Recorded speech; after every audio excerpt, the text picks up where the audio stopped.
Mario Rivadulla presenta Teledebate con Ramón Reyes, Alex Jiménez y Dilenia Cruz. Teledebate, objetivo y veraz, siempre fiel a la verdad. Muy buenas noches, amigos. ¿Cómo están ustedes? Sean bienvenidos a una edición más de Teledebate. Esta noche sin nuestro director, don Mario Rivadulla, quien cumple una asignación de este espacio. Tengo un invitado importante que vamos a hablar. Ustedes saben que estamos en el mes de la patria y hay una serie de actos conmemorativos del patricio Juan Pablo Duarte que comenzaron el pasado 26 de enero, día del natalicio. Ya estamos en el bicentenario del nacimiento de Juan Pablo Duarte. Ese día trajimos a un funcionario, un miembro del Instituto Duartiano, y al día siguiente proyectamos una película de la vida del patricio Juan Pablo Duarte. Vamos a continuar con esos episodios para ver qué se ha hecho en este mes, cómo, y no de palabra, sino de obra, con ejemplos, podemos emular y honrar la memoria del patricio, pero eso será después de este segmento que le voy a robar tanto a mi invitado como al patricio Juan Pablo Duarte 2 o 3 minutos para unos comentarios de actualidad. Parece ser que esta noche se van a abrir los vuelos hacia la ciudad de Boston, de Nueva York, Nueva Jersey, que ayer estaban, cuando hablamos ayer anoche, todavía estaban suspendidos porque todavía había mucha nieve, estaba cayendo la segunda o la tercera tormenta de la temporada. Eso es por allá, que afectó también a los dominicanos de aquí, porque había muchos dominicanos que iban a su trabajo y personas que habían venido y que debían retornar, pero que no habían podido ir. Lo segundo que quería compartir con ustedes es lo que ha sido comidilla en esta capital, en todos los medios de comunicación y en el mentidero, la gente hablando en la calle. ¿Qué era eso? La aparición esta mañana del cadáver de un ciudadano haitiano colgado frente a un parque en la ciudad de Santiago, como si fuera crucificado. Lo colgaron, lo ahorcaron y lo colgaron. Todavía la policía de Santiago no tiene acabada una explicación, una tesis. Hay varias personas que están investigando. Allá se corre la teoría de que el muchacho se sacó porque era conocido en el entorno y era limpiabota.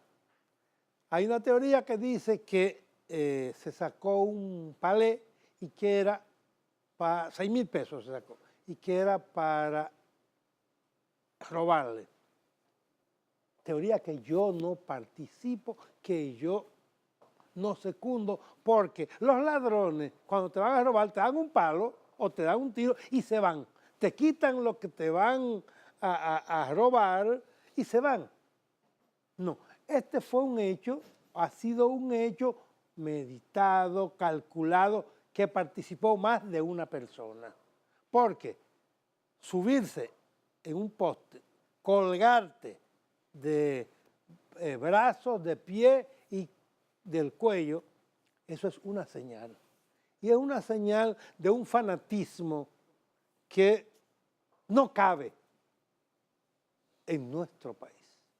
No cabe en nuestro país y es fruto de ese llamado, a mi modo de ver, y lo digo responsablemente, del falso nacionalismo que se está exhibiendo frente a ciudadanos del vecino país. Todo el mundo sabe cuál es mi posición y todo el mundo sabe que propugno porque se hagan las cosas correctas, ellos allá y nosotros aquí. Ahora, esto es un acto de barbarie, un acto de barbarie que no podemos aplaudir, por más nacionalistas que pretendamos ser. Entonces, quiero dejarlo ahí y quiero esperar las investigaciones de la Policía Nacional. ¿Qué dicen las personas que están detenidas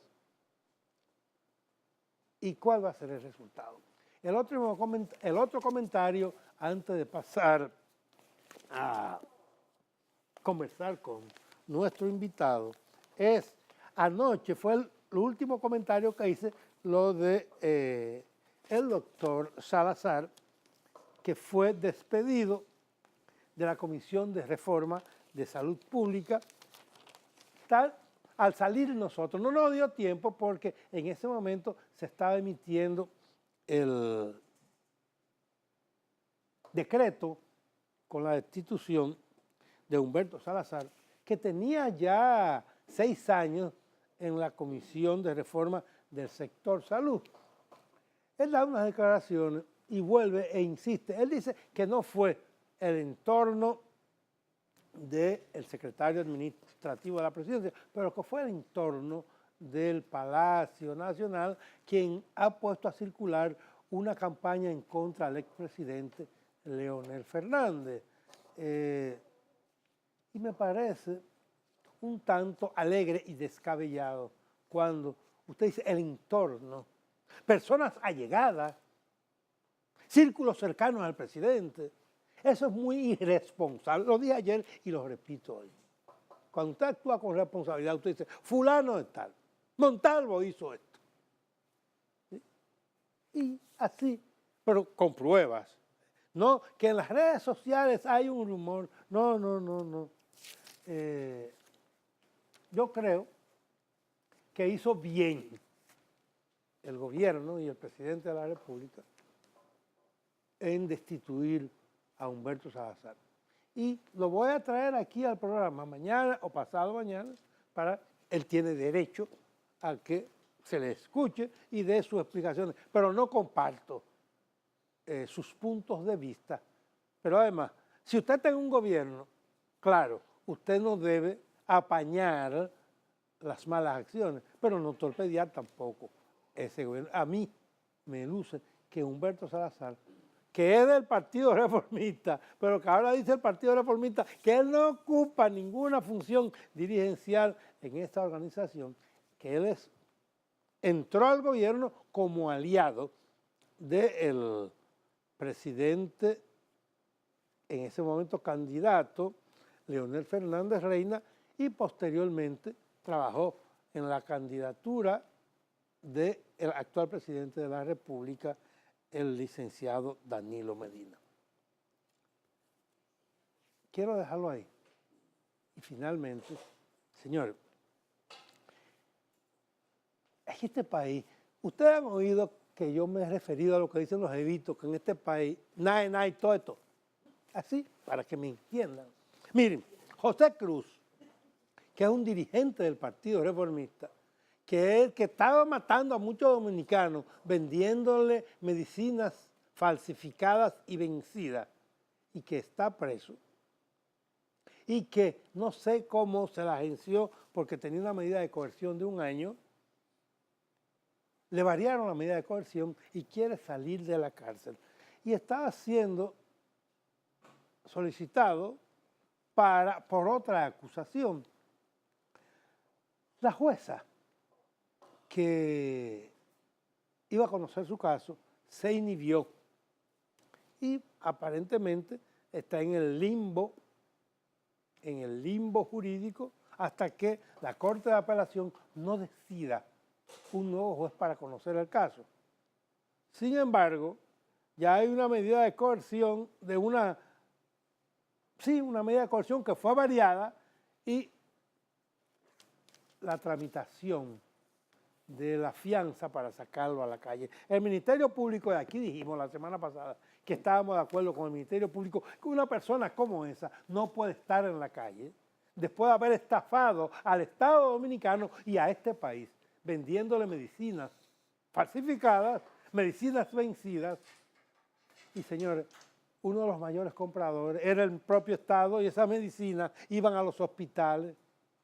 Y la pregunta que me hice la semana pasada, la vuelvo a hacer ahora, ¿cuántos dominicanos no habrán muerto por esta sin razón de este señor que ahora se presenta como bueno y que quiere estar en la calle? No, usted tiene que estar en la cárcel hasta que se le juzgue y se le condene por todo lo mal que ha hecho y todas las violaciones a las leyes de este país. Voy a una pausa y vengo con mi invitado de esta noche para no hablar de cosas desagradables, hablar del hombre más puro que ha dado esta tierra, Juan Pablo Duarte. Señor director, usted dispone.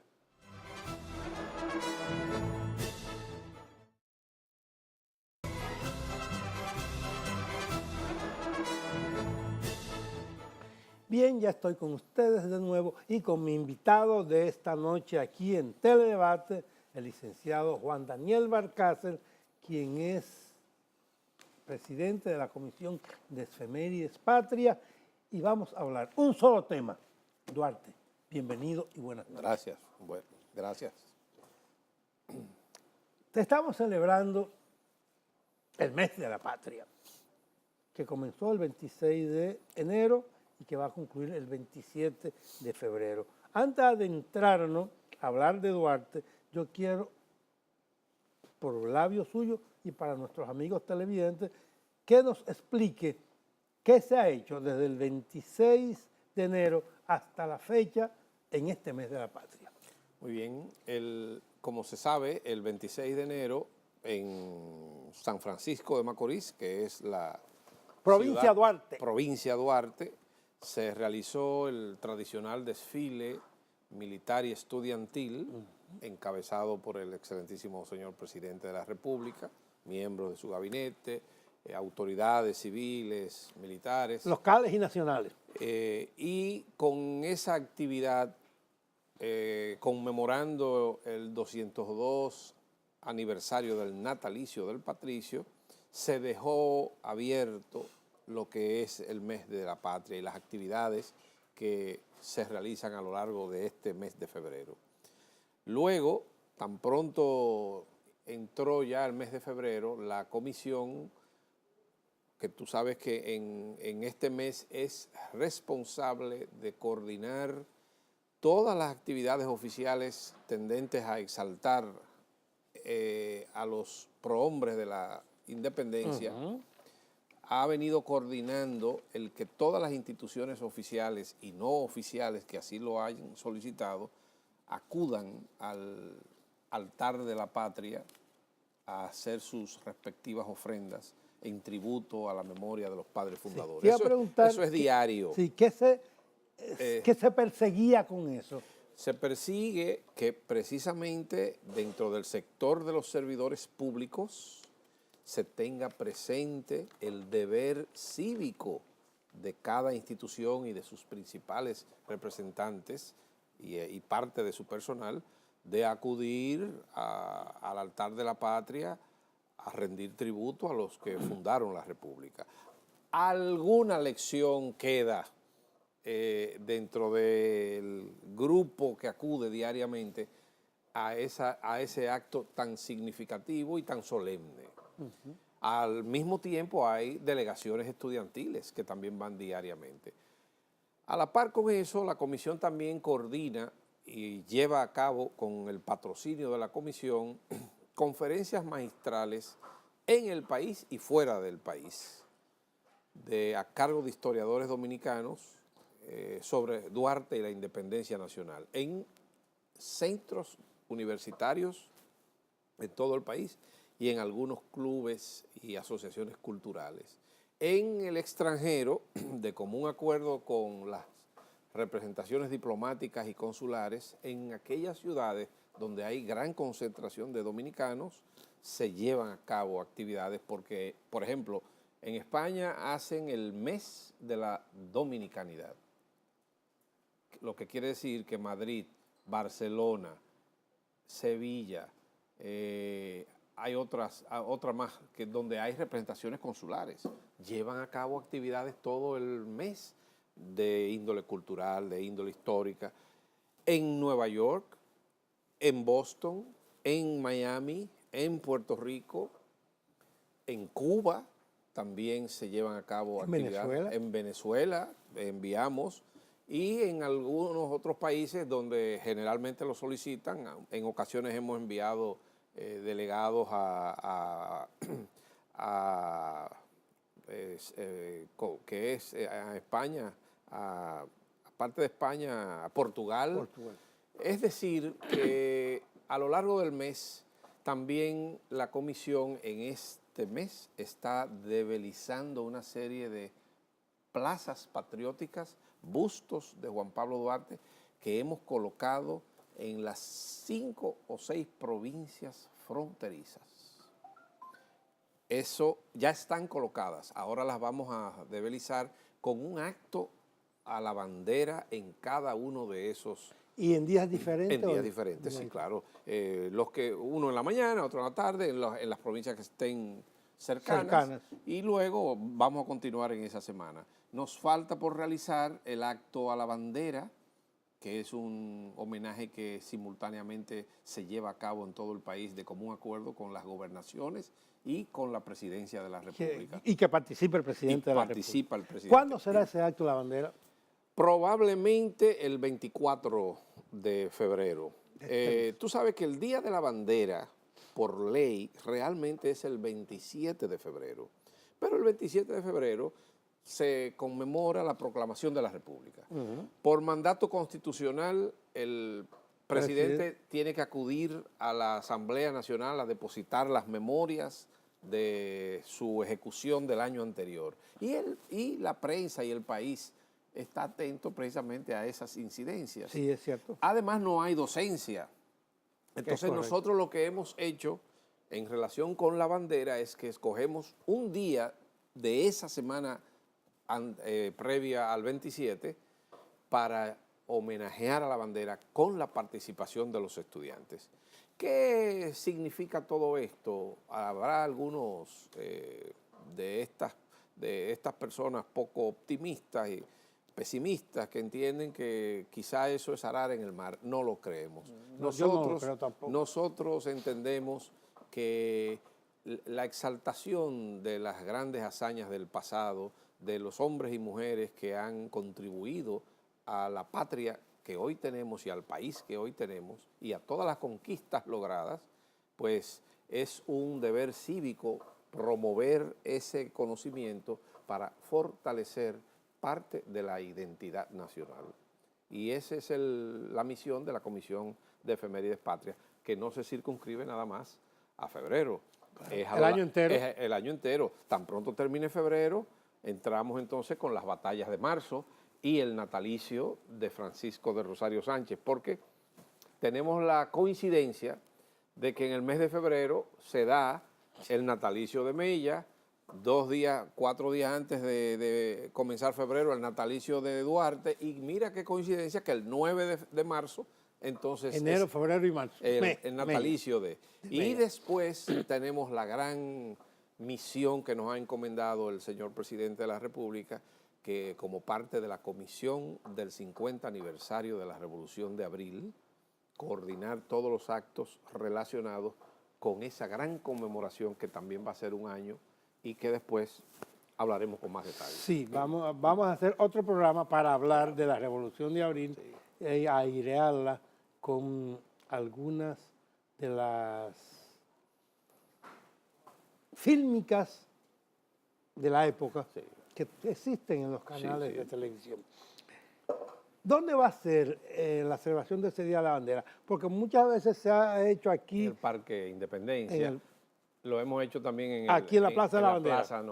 Esa actividad que hacíamos de trasladar miles y miles de estudiantes de todo el país, la hemos ya pospuesto. Nosotros lo que vamos a hacer es que de manera simultánea todas las gobernaciones provinciales, conjuntamente con las autoridades del pueblo y delegaciones estudiantiles y los planteles escolares, ese día rendirán tributo a la bandera nacional. El año pasado y el señor presidente con su gabinete, con los miembros de su gabinete y con el personal de Palacio, les rendirá honor a la bandera ¿Dónde? en el Palacio Nacional.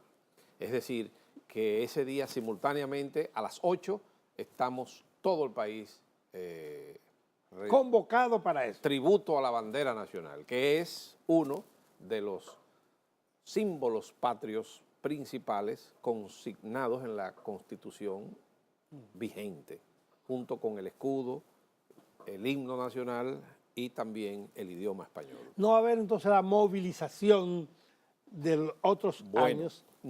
Nosotros estamos haciendo eso por sector.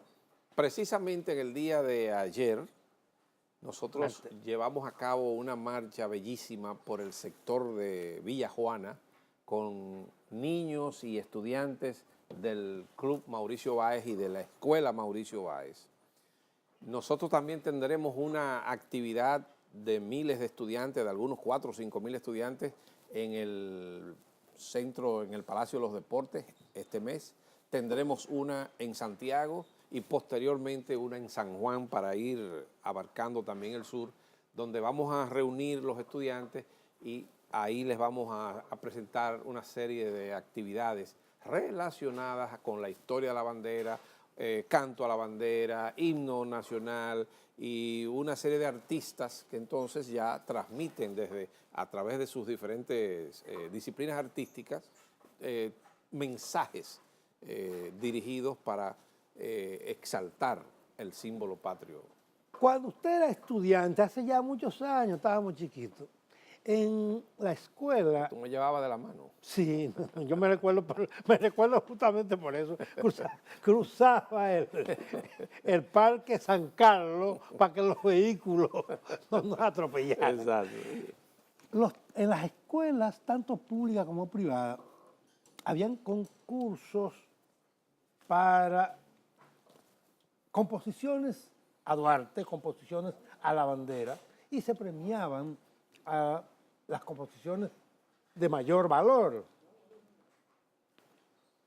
Esa práctica se ha casi olvidado. ¿Por qué no instituimos, digo yo, y le pregunto al presidente de Efemérides Patria, ¿por qué no instituimos, al igual que cuando estábamos niños, premios para estimular esas composiciones a Duarte, a la bandera, a Sánchez, a Mella, como forma de ir inculcándole a nuestros niños, a nuestros jóvenes, el interés, el respeto y el valor a esos patricios? Mira, eso es una actividad y una misión que compete al Ministerio de Educación. Y yo también pienso que se realizan una serie de actividades prácticas dentro de las aulas cada vez que hay acontecimientos históricos trascendentales, porque lo he podido comprobar en los currículos y en el contenido de los programas que enseñan los maestros. Todo depende realmente de la disponibilidad, primero del maestro, porque recuerda que aparte de que se nos asignaban esas tareas de investigación, de estudio, nosotros teníamos maestros, verdaderos maestros. Sí. No quiere eso decir que ahora no los haya, pero en realidad eran maestros incluso que nos impartían varias diferentes asignaturas sí. y con calidad. Y eran personas que nos transmitían, además de saber, nos transmitían una forma de comportarnos.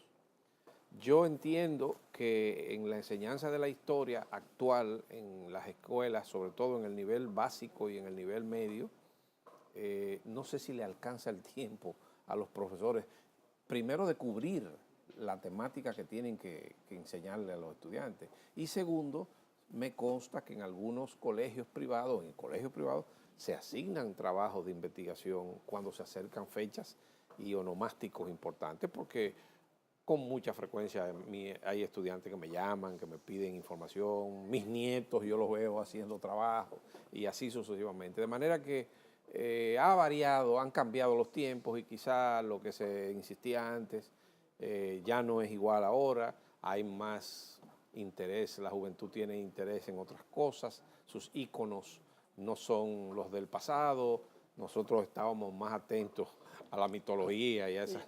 Ahora no, ahora los jóvenes quieren ser o grandes deportistas, futbolistas o beisbolistas para hacer Dinero. un gran capital o artistas muy conocidos, a tal punto que, por ejemplo, los cuadernos y las mascotas que se usan en los colegios no llevan, ya no viene la llevan efigie ni de Duarte, escudo, ni no, efigie no. de Duarte, son artistas o figuras o muñequitos y cosas. Entonces, en ese sentido no tenemos mucho respaldo en el sector externo a la educación y a las efemérides patrias. Vamos a hacer una pausa. Ya cuando volvamos vamos a adentrarnos en hablar un poco de Duarte para ver si los que nos están escuchando, los que nos están viendo, no solamente se recuerdan de Duarte porque estamos hablando ahora, sino porque lo llevan en su corazón y en su mente, en su pensamiento. Señor director.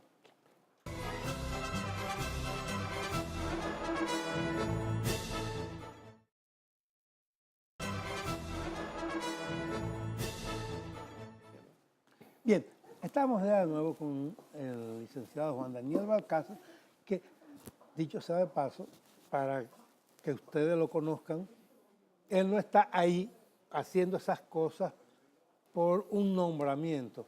Él es historiador y se ha dedicado a escribir, a investigar sobre nuestro patricio, Juan Pablo Duarte, sobre Sánchez y sobre Mella. Tiene varias obras antes de estar en Efemérides Patrias, sobre el hombre que nos dio a nosotros la independencia y la libertad. En ese tenor, yo quisiera que habláramos de quién fue Duarte, porque a mí hay dos cosas que me llamaron la atención en una ocasión. Una vez en Venezuela los venezolanos nada más hablaban de Bolívar. Sí. Yo fui a la tumba de Bolívar, fui al monumento a Bolívar. Y en Cuba, una de las primeras ocasiones en que estuve en Cuba, nada más se oía hablar de Martí, de Máximo Gómez, incluso Maceo, pero Maceo menos. Sí, pero José Martí y Máximo Gómez, a quien le habían ofrecido la presidencia de la República y él la declinó. Y Duarte, nosotros aquí, como que hablamos tampoco de Duarte, que hay una vieja anécdota que le preguntaron a una persona que quién era, cuál era el nombre de los padres de la patria, Juan Pablo y Duarte. Duarte, sí, cierto. No. ¿Por qué sabemos tan poco de Duarte? ¿Y quién era Juan Pablo Duarte? Fíjate, la circunstancia por la cual no solamente Venezuela y Cuba se sienten tan orgullosos como colectivos de Simón Bolívar y de José Martí respectivamente, no es solamente porque fueron los apóstoles y los abanderados y líderes de la independencia de sus respectivos países, también fueron pensadores, gente que dejó una obra escrita, un pensamiento latinoamericanista de fundamentos internacionalistas y por lo tanto su influencia no solamente se limitó al ámbito de sus respectivos países. En Duarte se da un caso diferente. Duarte no tuvo tiempo de dejar una obra escrita amplia a través de la cual nosotros conocer su pensamiento en una extensión similar a la de un Bolívar o a la de un José Martí. Entonces, pero hay constancia escrita de que había asimilado una doctrina liberal, una doctrina y una ideología democrática que asimiló precisamente durante sus viajes a Europa, su estada en París, en Inglaterra, su paso por Estados Unidos y sobre todo en España. Entonces Duarte es aquí también una sociedad muy reducida, muy diferente a Venezuela o a Cuba. Y Duarte, la grandeza de Duarte hay que valorarla, juzgarla en función del medio ambiente en el cual él se desarrolló. Una sociedad dominicana totalmente arcaica, rural, 120,000 habitantes era lo que había en el Santo Domingo en que Duarte comenzó a predicar la doctrina independentista que él profesó, que había asimilado en sus viajes por Europa. Es decir, cuando aquí nadie creía en que íbamos a ser capaces de superar el yugo, el dominio que se había impuesto desde 1822, porque el colectivo dominicano desde 1822 había pasado a ser parte integral de la República Haitiana, en contra de la voluntad de la mayoría, a pesar de que hay algunos autores que sostienen que ellos fueron llamados, etcétera, pero eso fue minoría. En realidad, los dos colectivos, el colectivo de la parte francesa, que luego se llamó Haití, y el colectivo de la parte española, eran comunidades distintas en origen histórico, en aspectos lingüísticos, en aspectos culturales, en muchas circunstancias. Había rasgos comunes, como por ejemplo, que ambas comunidades tenían raíces africanas, pero los dominicanos éramos y hemos sido una comunidad afrohispánica, mientras que la parte francesa ha sido afrofrancesa. Entonces, Duarte cree en que ese conglomerado no solamente es capaz de separarse de los haitianos y constituirse en un Estado libre, sino de que era capaz de sostenerse independiente frente a los embates de potencias como Francia, Inglaterra, la propia España y Estados Unidos, que entonces afloraba. ¿Qué quiere eso decir? Que la fe que tenía Duarte en la capacidad de ese pueblo era inconmensurable, y eso lo vino a demostrar el propio pueblo en la llamada guerra para sostener la independencia. Porque a diferencia de Bolívar, nosotros, o sea, Bolívar y los pueblos latinoamericanos del sur de América llevaron a cabo una guerra de independencia, triunfaron y se constituyeron en Estado libre. Nosotros fuimos al revés, nos separamos, nos constituimos en Estados libres y entonces tuvimos que guerrear durante 12 años para defender la independencia. Y Duarte, ese es uno de los legados de Duarte. Sí podemos y sí tenemos capacidad para defendernos y mantenernos independientes, igual que lo habían hecho los propios haitianos. Ese sí podemos, lo vamos a discutir en el próximo segmento, porque ahora debemos hacer una nueva pausa. Señor director.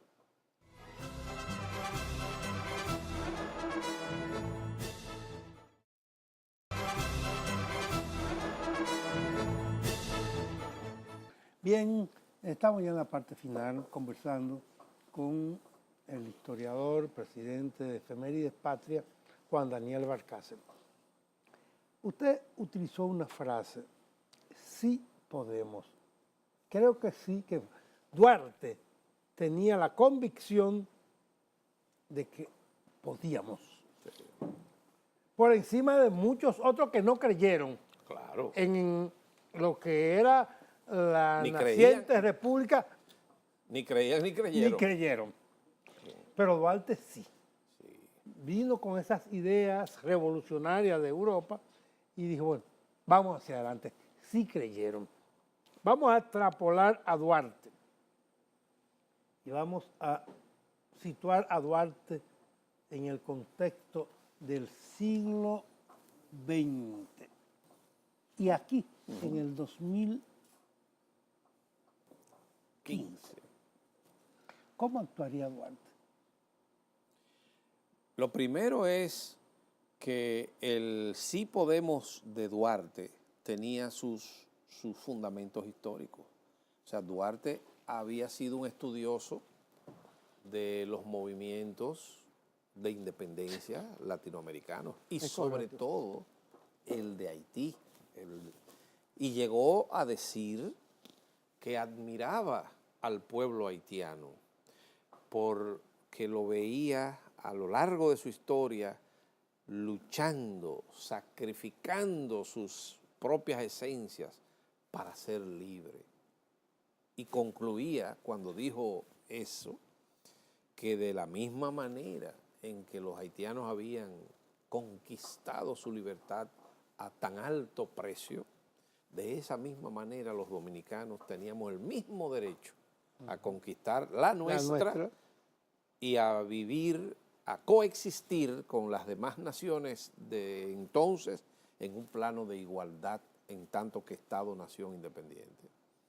Y esa cosmovisión duartiana de la República soberana e independiente fue innegociable, porque en ese entonces las potencias estaban interesadas, sobre todo Francia, Inglaterra, en la bahía de Samaná, en la importancia geográfica de lo que era la isla de Santo Domingo dentro del marco del Caribe, que entonces, porque España tenía todavía posesión a Puerto Rico y a Cuba.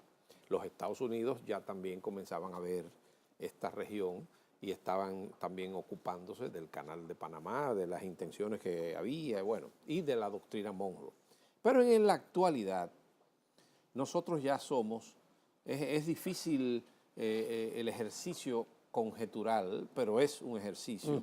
En la actualidad, Duarte, por lo pronto, no tendría razón de ser en el sentido de que no hay que, nosotros se supone que somos un Estado soberano, libre e independiente, ¿verdad? Dentro de todo el marco mundial de dependencia colonial y neocolonial y como se quiera nombrar.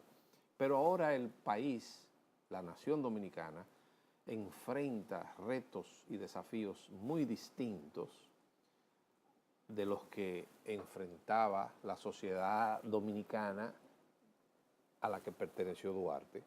Quizá hay un problema que se ha venido tratando un poco tibiamente, que es la cuestión de la supervivencia de los dos pueblos en el marco del mismo territorio insular.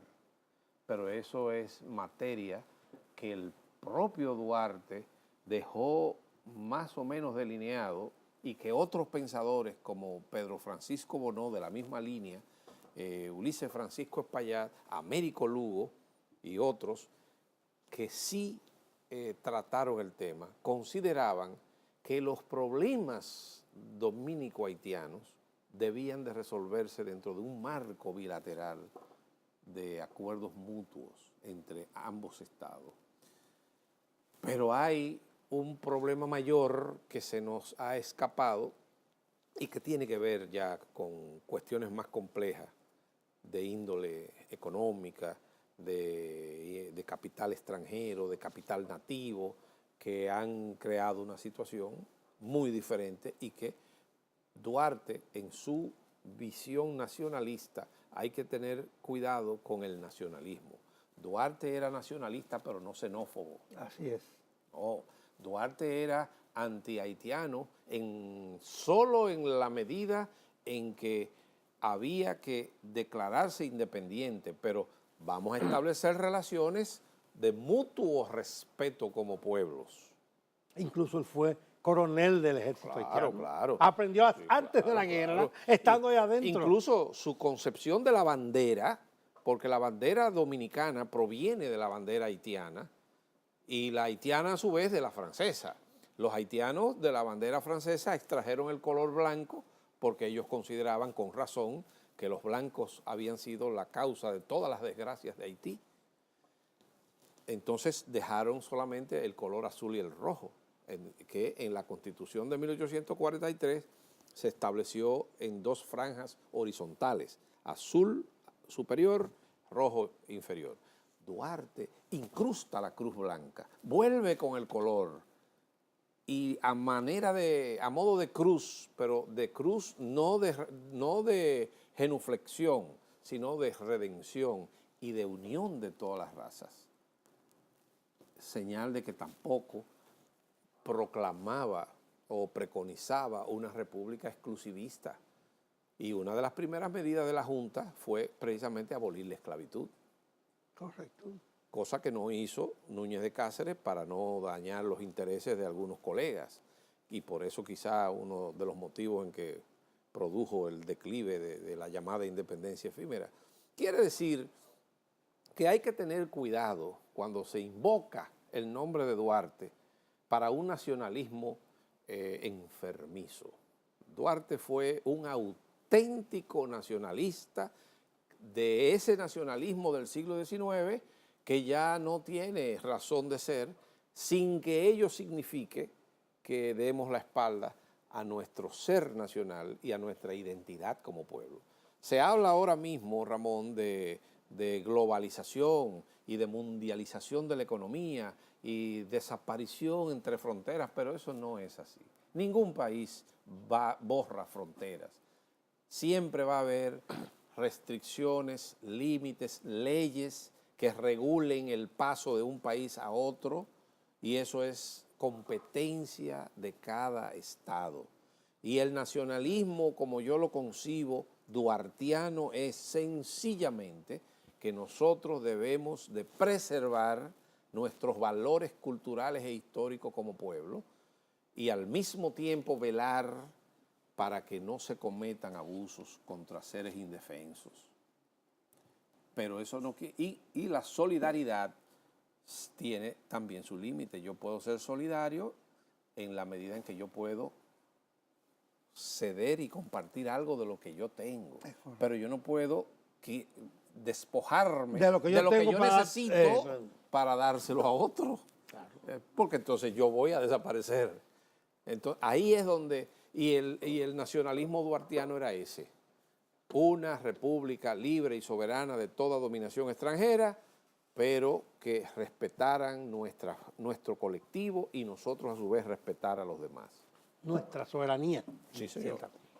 Las gracias a Juan Manuel Balcácer por haber estado con nosotros en una mini charla por televisión para todos ustedes, recordando, inclinándonos ante la memoria del patricio Juan Pablo Duarte, para mí el hombre más puro que ha dado esta tierra, en ocasión de que estamos celebrando el mes de la patria. Juan Daniel, las gracias. Gracias a ti, Ramón. A ustedes, amigos, las gracias por haber estado con nosotros y la invitación para que mañana nos acompañen en una edición más de Teledebate.